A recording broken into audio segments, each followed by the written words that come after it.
मी आज गेले तिला आणायला, तर टीचरला म्हटलं, टीचर ही ना रोज सकाळची उठते आणि रडत असते की मला जायचं नाही शाळेत. अगो काय आरोही, मी तुझं हे सांगते लोकांना, म्हणजे मुलांना बाकीच्या, की आरोही किती हुशार आहे, आरोही कशी रोज शाळेत येते, रोज अभ्यास करते छान, कशी वागते छान असं. तर लगेच चिप काढली बाहेर अर्धी, आणि मग थोडं पॅसेजमधून येते वेळी मला काय बोलते माहिती आहे का,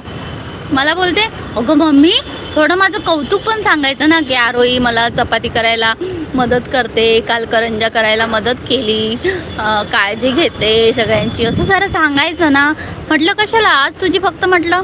कंप्लेंटच सांगायची होती ना, जेव्हा तुझी हे सांगायचं असेल ना तेव्हा मी सांगेन, ते माझ्यावर आहे कधी सांगायचं ते. बोलतो, अगं मम्मी तू माझी कंप्लेंट सांगितली, मग त्यापेक्षा थोडं हे पण सांगायचं ना, मी तुला कशी